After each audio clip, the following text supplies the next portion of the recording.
breaking news coming out of the House of Representatives, where a resolution has just passed condemning anti-Semitism and other forms of bigotry. The House Speaker, Nancy Pelosi, had struggled to contain the fallout from comments made by the freshman lawmaker, Democrat Ilhan Omar. Our congressional correspondent, Sunlen Serfati, has been tracking the controversy. So give us the very latest, Sunlen. Well, Wolf, this resolution just passed in the floor of the House of Representatives by a vote of 407 to 23, one person voting present. Notably here, no Democrats voted against this resolution, including Ilhan Omar. She voted for this resolution. She, the person that really sparked this controversy and sparked this resolution from needing to be written in the first place. 23 Republicans voted against this. Many Republicans we heard going into this vote took to the floor during the time of debate and said that they felt that this resolution was too broad. The way it was rewritten, and certainly it had been rewritten many ways over the last few days, they felt it covered too much ground, that they would have, they say, have it preferred to have it focused just on opposing anti-Semitism. This resolution really did merge to not necessarily focus on anti-Semitism specifically, but far broader, anti-hate in general, calling out anti-Semitism, anti-Islamophobia, and anti-white supremacy. And that's certainly a product at the end of the day that Nancy Pelosi felt the pressure to do, felt the pressure after there was so much consternation, so much concern, a bitter battle over the last 48 hours within her Democratic caucus. Those who felt like this anti-Semitic resolution, as it stood 2 days ago, singled out Ilhan Omar too much, and they pushed Nancy Pelosi to make these changes, and the changes in the end meant that this did pass on the floor of the U.S. House of Representatives, but certainly House Democratic leadership, Wolf, will have to recover from the battle that really highlighted the very deep divides within their caucus right now. Well, what does that say, Sunlen, about the deep divides between the establishment Democratic leadership, Nancy Pelosi, and the other top leaders in the House of Representatives versus some of the newcomers who are just arriving in Washington?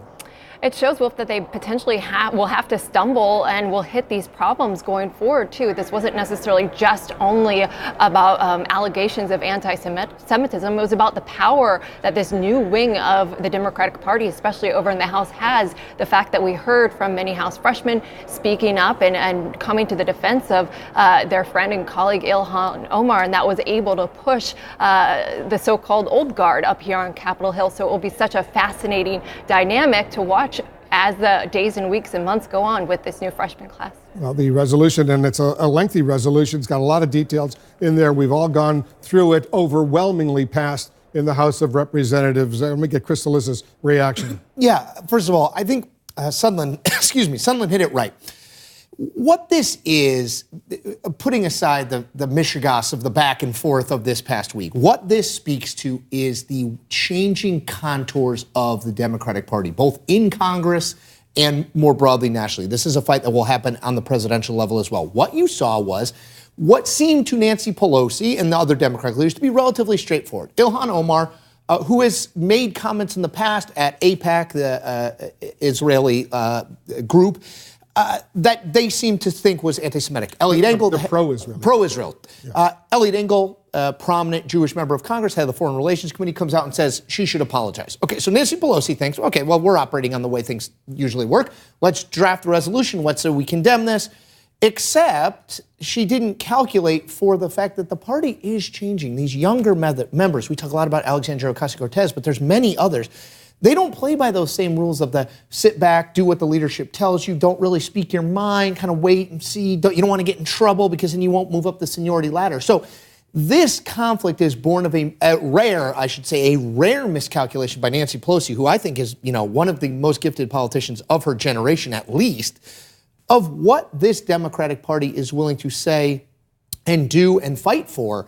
This is, Sunlen made it right. This is not an isolated incident. This may be forgotten. There will be other things like this in the future. And to be honest, they wasted a week that they were hoping to talk about the fact that the Senate is going to pass a resolution that says they disapprove of Donald Trump's border wall, the Republican-controlled Senate, and what they're going to do tomorrow, which is pass the House, which is pass an ethics package and a campaign finance reform package. We haven't talked anything about that. We spent the whole week on this thing. Yeah, a lot of the Democratic leaders were complaining about the media.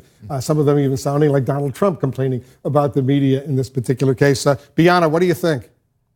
Look, I agree. I think this was some attention that the Democratic Party did not see coming and did not necessarily seek as well. There had been a lot of whataboutisms. Look at what the president has said. Look at what other Republican members of Congress have said in the past, sort of to deflect off of what the issue at hand was. But the White House and I think a lot of Republicans were able to use this opportunity to highlight the increasing divide that you do see amongst Congress and the sort of older generation of Democratic congressmen and the new freshman congressmen. I think for Nancy Pelosi and leadership, their goal now is to make this a one-off and move forward.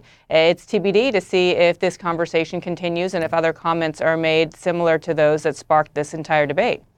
It's an important, Phil, I want to get your reaction too. But didn't we see this in the last election where an older insurgent, that is Bernie Sanders, says, let me pull the party out. It hurts the party because it divides them against the worst candidate in history. Now we have new insurgents saying, hey, we're going into an election where we need to be unified, maybe around a moderate candidate, Joe Biden, but let's see if we can separate the party again. This isn't the first time this happened. We just saw people go after Joe Biden for saying Mike Pence is a decent guy. And insurgents, including from New York, say, you can't say the vice president's a decent guy. If they don't figure out that as the Democrats how to solve this, I'm looking at the last election, 2016, and saying, I think we just did this. But part of the challenge that Pelosi has is not just addressing a legitimate disagreement, good faith disagreement within her own party, itself a really, really monumental task. She also has to figure out how to address those concerns while not allowing the other side to exploit and exacerbate those, both in good and bad faith. And so I think this is one of the things that we're seeing is sort of the original, this very rare misstep on Pelosi's part,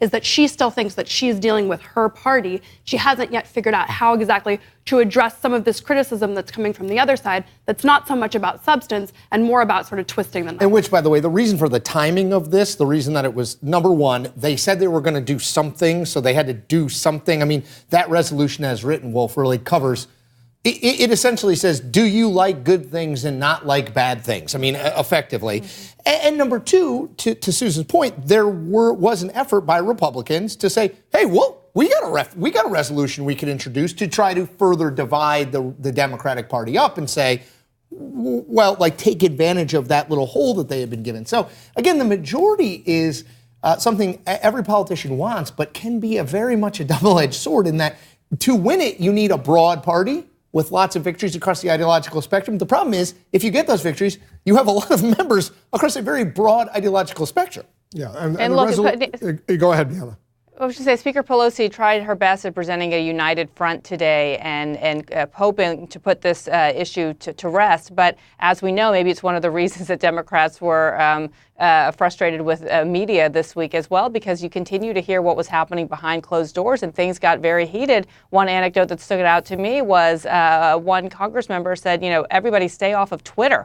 That is sort of the best way to avoid situations like this going forward. So, the big question is, will this continue? And this resolution not only condemned anti-Semitism, it condemned anti-Muslim discrimination, all forms of bigotry. I'll read the first sentence just to give you a sense, but it's a very long resolution. Condemning anti-Semitism as hateful expressions of intolerance that are contradictory to the values and aspirations that define the people of the United States, and condemning anti-Muslim discrimination and bigotry against minorities as hateful expressions of intolerance that are contrary to the value and aspirations of the United States. And then it goes on to explain. That's why more than 400 of the 435 members of the House voted in favor of this resolution.